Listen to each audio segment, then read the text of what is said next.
it was quite clear in the game against Wolves what needed to be done, who needed to be substituted, and I think so did David Moyes. It was very apparent. I think by far the worst two players on the pitch, Michail Antonio and Pablo Fornals, have already gone into the reasons why. He made one of those substitutions. They weren't the only two people, by the way. I felt Declan Rice was off the pace, and I felt Said Benrahma was not able to do what Said Benrahma is meant to do. Obviously, everyone's got their own job. Declan Rice is to, I think, well, he's become a box-to-box midfielder, but at the very least, win some tackles, protect the back four, be busy about the place. Thomas Souček's got a job to do. Everyone's got a job to do. I don't think Benrahma's is quite clear. It's carry the ball up the pitch and provide a goal threat. He wasn't doing that. However, I think that Antonio and Fornals were the worst culprits on this.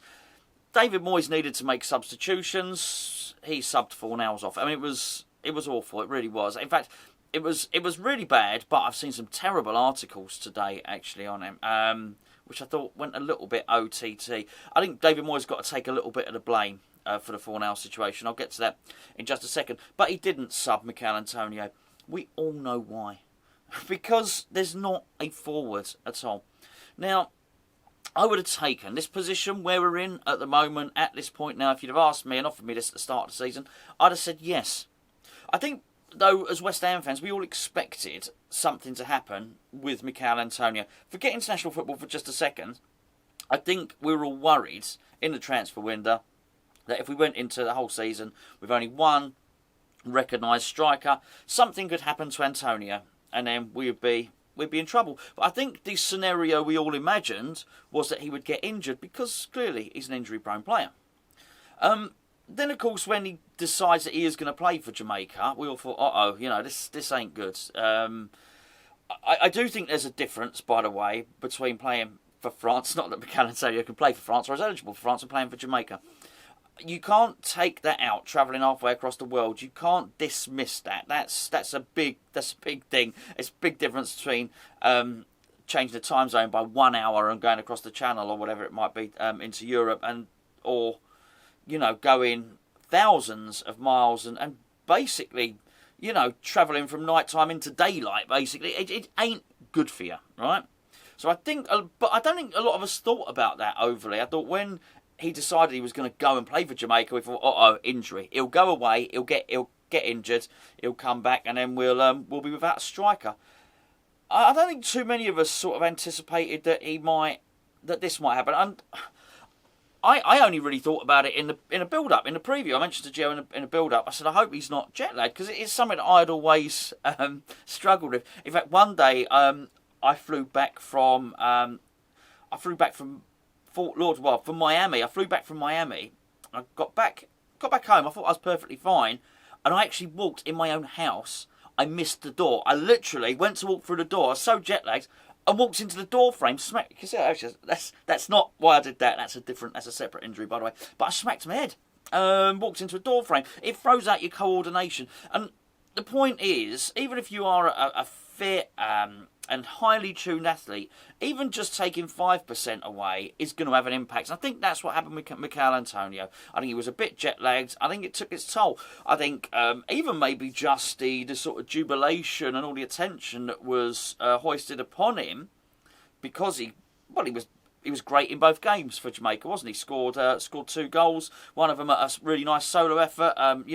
Cutting in from the left, a sort of jinky, twisty Michail Antonio goal. The other one, and absolutely, it was ridiculous. Just a howitzer of a shot rifled into the top corner. Maybe that played its part, and maybe it was hard to do all that and then travel across time zones, travel from different continents, and then perform. He couldn't do it. Now, the thing is, there's an interesting dynamic and there's an interesting relationship that we've got with Michail Antonio. Michail Antonio and West Ham. I'll tell you the story. You know the story. He signed for us. He was a winger. We signed from Nottingham Forest. He played he gets mentioned right back. He didn't play many games at right back, but you know what I mean. He was a sort of utility player.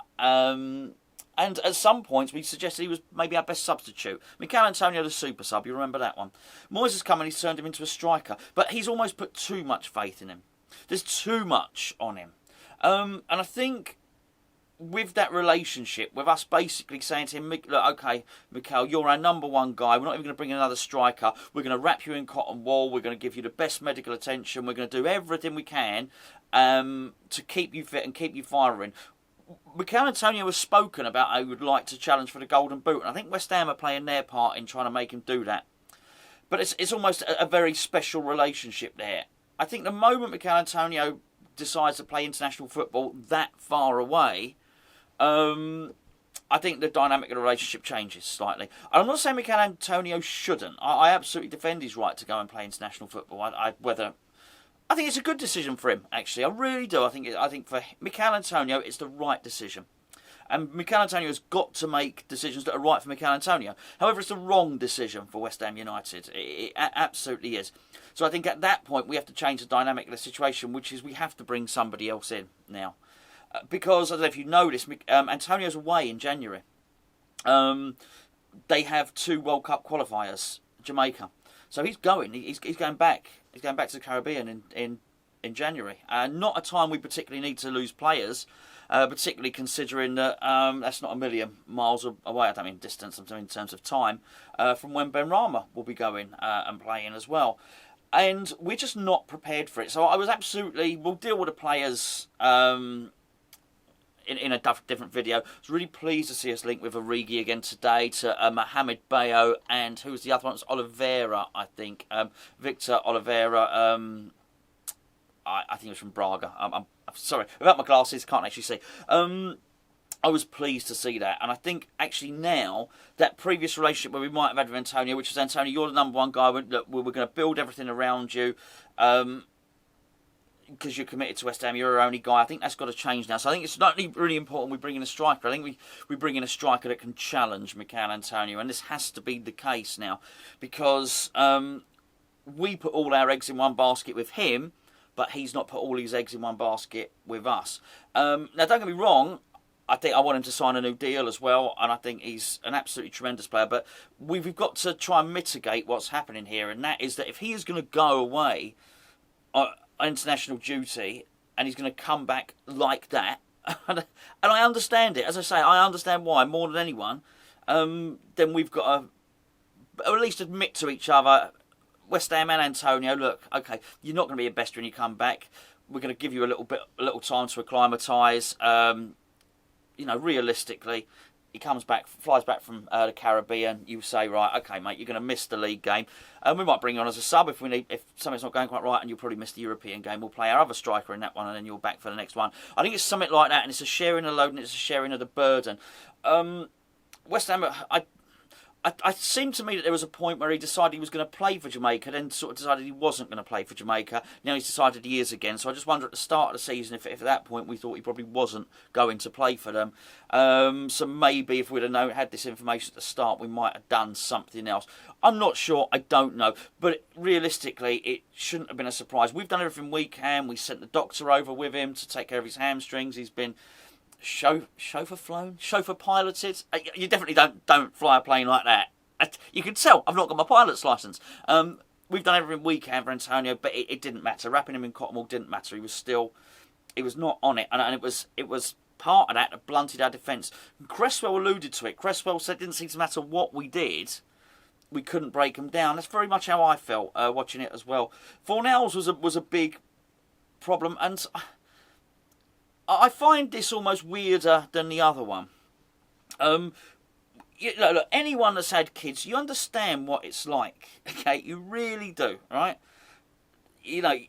Occasionally you meet someone, they got a newborn baby that doesn't cry through the night. In the main, they cry through the night, right? It's knackering when you initially have one. And even if you've got the most understanding partner in the world who would turn around and say, look, you've got work tomorrow or whatever, I'll tell you what, you go and sleep in the spare room, you go and sleep on the sofa and get some kip. You still don't get kip, you still get woken up. There's a new tiny little really loud human being in the house. It disrupts everything. And I mean, David Moyes is a father himself. He should know this. I just don't know why it wasn't said to start off with. Pablo, do you know what, mate? Take a couple of weeks off. It's good. It's a joyous occasion. It's good for him.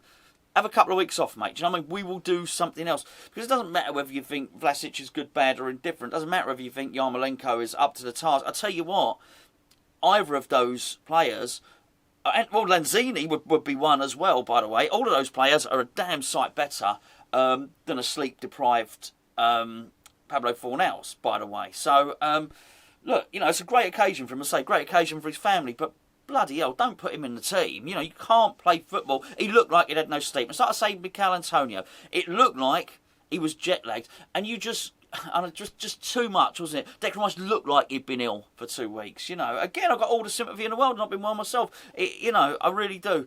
But I just found it funny how the squad was tested for none of the reasons that any of us probably imagined at the start of the season. It wasn't some massive injury crisis or anything like that. It was a baby being born, it was jet lag, and it was man flu. And I just feel it impacted us massively. There are options, and there were options on there. In terms of, there were other midfielders on there. Noble and Crowell were on the bench. Lanzini was on the bench. There were options there. It just wasn't an option for Michail Antonio to do anything about him. I feel it's got to be addressed. If we were thinking of leaving it until the new year, I just don't think we can't. The news, I don't know. I don't know if Jamaica winning their games or getting the results that they did, I don't know if that's propelled them into the point we're in this playoff, or they got the qualifiers. I don't really understand how it's working.